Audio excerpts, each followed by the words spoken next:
तो दोस्तों, कैसे हैं आप सब? उम्मीद करती हूँ आप सब लोग बहुत अच्छे होंगे। और आज मैं फिर से हाजिर हूँ आपके सामने एक नई कहानी के साथ। तो दोस्तों, कहानी को शुरू करने से पहले मैं आपसे एक रिक्वेस्ट करना चाहती हूँ कि आप प्लीज़ हमारे इस चैनल क्राइम आजकल को सब्सक्राइब ज़रूर करें और बेल नोटिफिकेशन को भी ऑन करें, ताकि जब भी एक नई कहानी का वीडियो अपलोड हो तो आपको इसका नोटिफिकेशन आ सके और आप जल्दी से जाकर के उस जानकारी की अपडेट्स ले पाएँ। तो चलिए आज की इस कहानी को स्टार्ट करते हैं। तो दोस्तों, ये कहानी है 10 सितंबर 2023 की। 10 सितंबर की सुबह 7 बजे एक शख्स रायपुर पुलिस स्टेशन में फ़ोन करता है और पुलिस वालों को बताता है कि यहाँ सड़क किनारे एक लड़की की लाश पड़ी है। रायपुर पुलिस स्टेशन का इलाका देहरादून में आता है। फ़ोन आते ही पुलिस की टीम फ़ौरन मौके पर पहुंचती है। लाश को देखकर ऐसा लग रहा था कि जैसे उसे जलाने की कोशिश की गई थी। उसके सर और जिस्म पर चोट के गहरे निशान थे, लेकिन चेहरा पूरी तरह से जला नहीं था। हुलिये से लग रहा था कि ये देहरादून की नहीं है। फौरन डॉग स्क्वाड बुलाई गई और फोरेंसिक टीम को बुलाया गया। फोरेंसिक टीम जो थी वो मौके पर पहुंचती है। जांच में ऐसा कुछ नहीं मिलता जिससे लड़की की पहचान हो सके। लाश के पास एक टॉयलेट क्लीनर की खाली बोतल पड़ी हुई मिलती है और इसके अलावा कोई ऐसी चीज़ मिली नहीं वहाँ पर जिससे कि उसकी शिनाख्त हो सके। लड़की के जो कपड़े पहने थे उसे देखकर ये साफ पता लग रहा था कि ये बिल्कुल कोई नई ड्रेस है। अब पुलिस के पास सिर्फ लड़की की लाश थी और टॉयलेट क्लीनर की खाली बोतल, उसके नए कपड़ों के अलावा और कुछ नहीं था। पुलिस के पास इन सबूतों के अलावा कुछ नहीं था और कातिल को ढूंढने का कोई और सबूत या सुराग नहीं हासिल हुआ। पुलिस के पास अब ना कातिल का कोई पता था और ना कत्ल करने वाले का पता था और ना ही कत्ल करने की वजह पता थी। अब पुलिस को ये सब चीज़ें पता करनी थी। पुलिस ने अपना काम शुरू किया। जिस जगह पर वो लाश मिली थी वो शहर से थोड़ी दूर और सुनसान थी। वहाँ पर आसपास कोई सीसीटीवी कैमरा भी नहीं था। अब पुलिस ने उस इलाके में एंट्री और एग्जिट पॉइंट से सीसीटीवी कैमरा को खंगालना शुरू कर दिया। उस रास्ते में कोई होटल और रेस्टोरेंट भी नहीं थे। वहाँ लोग अपना खाने पीने का सामान लेकर पिकनिक मनाने जाते हैं और शाम को लौट आते थे। पुलिस को उस लाश के बारे में जो फ़ोन आया था वो सुबह 7 बजे आया था। तो पुलिस ने अनुमान लगाया कि रात 10 बजे के बाद इस लाश को फेंका गया होगा, क्योंकि शाम को लोग वापस लौट रहे होते हैं और जब चले गए होंगे तभी इस लाश को यहाँ पर फेंका गया होगा। रात 10 बजे के बाद इस रोड पर सन्नाटा हो जाता है, यानी पिछले 9 घंटे के दौरान जो भी कातिल होगा उसने यहाँ लाश को ठिकाने लगाया होगा। अब पुलिस उस रोड की एंट्री और एग्जिट पॉइंट के सीसीटीवी कैमरास को खंगालना शुरू कर देती है कि इस रोड की कितनी गाड़ियाँ यहाँ से जो गुजरी हैं। और उस समय के बीच में करीब 240 गाड़ियाँ, इस मतलब 240 कार्स थी जो उस रोड से गुजरी थी। इस जांच में 10 सीसीटीवी कैमरों की मदद भी ली गई। अब जो गाड़ियाँ वहाँ गई थी वो वापस भी आ रही थी, क्योंकि वो एक पिकनिक स्पॉट था। पुलिस ने किलोमीटर और समय को नापा तो देखा कि उनको एक लगभग तय वक्त लग रहा था। पुलिस ने देखा कि 240 में से 240 की 240 गाड़ियां सभी वापस आ चुकी थी।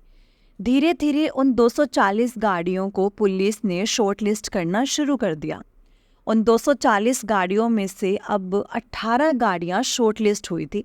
जो 18 गाड़ियां कहीं ना कहीं शक पैदा कर रही थी, क्योंकि बाकी सभी गाड़ियां किलोमीटर के हिसाब से लगभग 20 मिनट में वापस आ रही थी, जबकि उन 18 गाड़ियों को 40 से 50 मिनट का समय लगा। तो देरी की वजह से उन जो 18 गाड़ियों की एक लिस्ट बनाई गई। अब पुलिस की दूसरी टीम लड़की की लाश के पास मिले दूसरे सबूतों की जांच में लगी हुई थी। लड़की की नई ड्रेस से ये पता लगा कि ये जोडियो ब्रांड की एक ड्रेस है। ड्रेस के स्टिकर के बारकोड से उस ड्रेस का पता लगाया गया कि वो ड्रेस कहाँ से खरीदी गई थी। देहरादून में जोडियो ब्रांड के 2 ही ऐसे स्टोर हैं जहां पर ये कपड़े मिलते हैं। अब पुलिस दोनों स्टोर्स पर जाती है और उनमें से एक स्टोर से वो कपड़े का बारकोड मैच हो गया था। अब ये पता लगा कि ऐसी ड्रेस 8 लोगों को बेची गई थी। अब पुलिस ने सबकी डेट और टाइमिंग देखी। डेट और टाइमिंग के हिसाब से उस स्टोर के इर्द गिर्द के सीसीटीवी कैमरा को खंगाला गया। धीरे धीरे जब सावधानी से कैमरे को देखा गया तो देखा कि एक लड़की जिसकी लाश मिली थी उसी की हूबहू शक्ल और उसी हुलिये की लड़की स्टोर में आ रही है। उस लड़की के साथ एक आदमी भी देखा जाता है। उसके बाद स्टोर से निकलने के बाद एक दूसरे कैमरे से पता चलता है कि जब वो बाहर निकलते हैं तो एक गाड़ी में बैठते हैं और वो एक एसयूवी गाड़ी थी और उस पर आर्मी लिखा हुआ था। अब पुलिस के हाथ में एक अच्छा सुराग लग चुका था। अब पुलिस ने उन 240 गाड़ियों में से जो 18 गाड़ियां शॉर्टलिस्ट उन्होंने की हुई थी, उन 18 गाड़ियों के से मतलब शोरूम से बाहर जो गाड़ियां थी जिससे वो लड़की और वो आदमी दिखाई दिया गया था, उन दोनों को मिलान कराया गया। अब पुलिस ने पाया उनमें से एक वही गाड़ी है जो शोरूम के बाहर दिखाई दी थी। अब पुलिस का शक यकीन में बदल गया और उन्होंने 18 में से 17 गाड़ियों को साइड कर दिया और 18वीं गाड़ी यानी जिस पर आर्मी लिखा हुआ था उस पर फोकस करना स्टार्ट कर दिया। अब पुलिस ने देखा कि उस गाड़ी का उस रात का रूट क्या था। पुलिस ने देखा कि बाकी गाड़ियां जहां 20 से 25 मिनट का समय ले रही थी, इस गाड़ी ने 42 मिनट का समय लिया। अब पुलिस ने गाड़ी की रजिस्ट्रेशन नंबर से पता किया कि ये गाड़ी किसके नाम है, तो पता चला ये गाड़ी जो है रामेंदु उपाध्याय नाम के एक शख्स के नाम है, रजिस्टर्ड थी। अब पुलिस ने उसका मोबाइल नंबर निकालकर फ़ोन पर कॉल किया तो उसका मोबाइल स्विच ऑफ आ रहा था।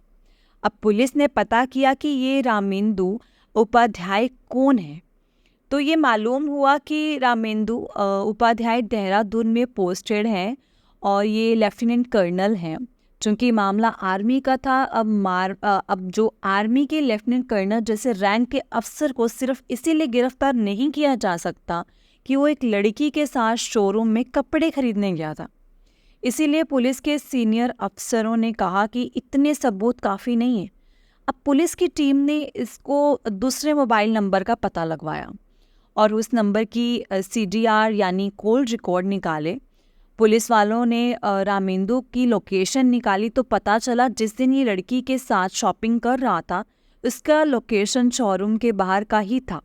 चूँकि शोरूम के बाहर वो गाड़ी कैप्चर हुई थी, इसका मतलब ये था कि गाड़ी में रामेंदु ही था जो चला रहा था गाड़ी को।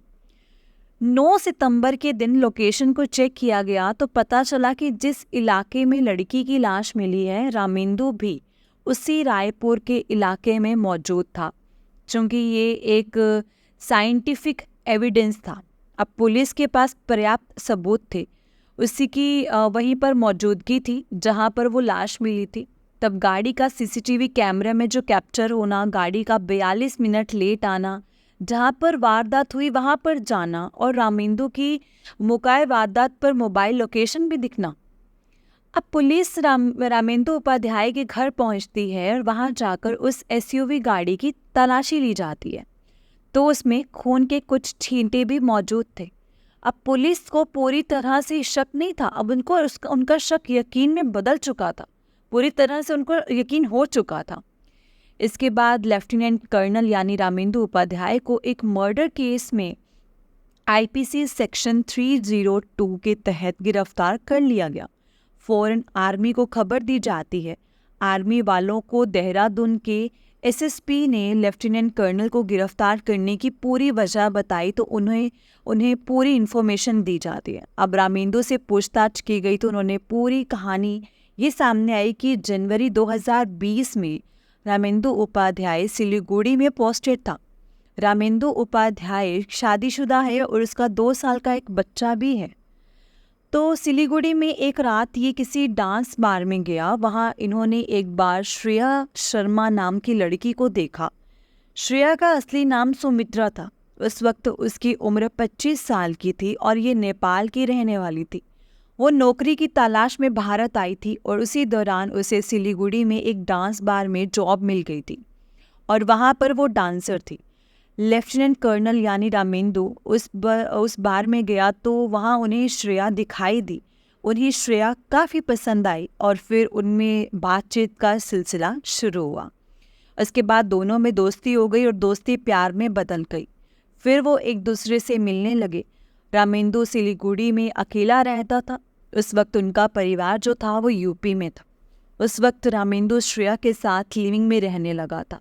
धीरे धीरे वक्त बीता और एक दिन रामेंदु का तबादला देहरादून हो गया और वो देहरादून चला गया। अब देहरादून में उसकी पत्नी और बेटा भी था और जो उनके साथ ही रहने लगे। रामेंदु को श्रेया की याद काफ़ी आती थी, तो इन्होंने श्रेया को सिलीगुड़ी से देहरादून बुला लिया। देहरादून बुलवाने के बाद उन्होंने श्रेया के लिए एक फ्लैट किराए पर लिया। उसके बाद इनका घूमना फिरना सब कुछ चलता रहा। कभी न कभी रात को घर नहीं लौटना तो उनकी बीवी को रामेंदु पर शक होने लगा और एक दिन रामेंदु की बीवी को हकीकत पता चल गई कि उनकी ज़िंदगी में कोई और भी है। एक दिन रामेंदु की पत्नी श्रेया के पास पहुंच गई और दोनों में काफ़ी झगड़ा जो था वो शुरू हो गया। क्योंकि अब सारी सच्चाई पता लग चुकी थी तो श्रेया ने लेफ्टिनेंट कर्नल पर शादी के लिए दबाव डालना शुरू कर दिया। रामेंदु ने भी उससे शादी का वादा किया था। अब रामेंदु पत्नी के झगड़े और श्रेया के दबाव की वजह से परेशान होने लगा। इसके बाद 9 सितंबर को वो श्रेया के फ्लैट पर उससे मिलने जाता है। फ्लैट में दोनों मिलकर शराब पीते हैं और वो जानबूझकर श्रेया को ज़्यादा शराब पिलाता है ताकि वो ज़्यादा नशे में आ जाए। जब श्रेया नशे में होती है तो रामेंदु उसे लॉन्ग ड्राइव पर चलने को बोलता है और श्रेया मान जाती है और फिर रामेंदु उसे रायपुर की तरफ सुनसान जगह पर ले जाता है। अब रायपुर की सुनसान जगह पर पहुंचने के बाद रात के करीब 11 बजे वो देखता है कि आसपास अब कोई नहीं है। वो सड़क के किनारे गाड़ी रोकता है और एक हथौड़े से श्रेया के सर पर वार करता है और श्रेया उसी वक्त वहीं पे ख़त्म हो जाती है। और वो अपने साथ एक टॉयलेट क्लीनर लेकर आया था जिसमें एसिड होता है। अब वो टॉयलेट क्लीनर को श्रेया के चेहरे पर डालना शुरू करता है ताकि उसका चेहरा पहचानने लायक ही ना रहे और श्रेया की लाश को वहीं फेंक कर वह वहाँ पे लौट आए। क्योंकि लेफ्टिनेंट कर्नल यानी रामेंदु उपाध्याय ने अपना जुर्म कबूल कर लिया तो इसके बाद उसको जेल भेज दिया गया। उधर उनके जेल भेजने के बाद सारी कहानी इंडियन आर्मी को बताई गई। लेफ्टिनेंट कर्नल के बारे में इंडियन आर्मी की तरफ से उनके प्रवक्ता का स्टेटमेंट आया कि हम देहरादून पुलिस के साथ पूरी तरह से कोऑपरेट करेंगे। अगर देहरादून पुलिस सब कुछ प्रूव कर देती है तो कम से कम रामेंदु उपाध्याय को उम्र कैद तो ज़रूर होगी। तो ये थी श्रेया की दर्दनाक कहानी। उम्मीद करती हूँ इसमें जो जानकारी मैंने आपके सामने पेश की है वो आपको अच्छी लगी होगी और ऐसी ही और जानकारियाँ जो सच्ची बेस्ड जो ट्रू बेस्ड स्टोरीज़ होती हैं उनकी जानकारियाँ लेने के लिए आप इस चैनल को ज़रूर से सब्सक्राइब करें और बेल आइकन को भी प्रेस कर लें ताकि जब भी न्यू स्टोरी अपलोड हो तो आपको इसका नोटिफिकेशन आ जाए और आप जल्दी से जा कर के स्टोरीज़ को सुन पाएँ और ज़्यादा से ज़्यादा शेयर करें ताकि सब सतर्क रहें। तो तब तक के लिए नमस्कार। मैं फिर से मिलती हूँ एक नई कहानी के साथ। Thank you.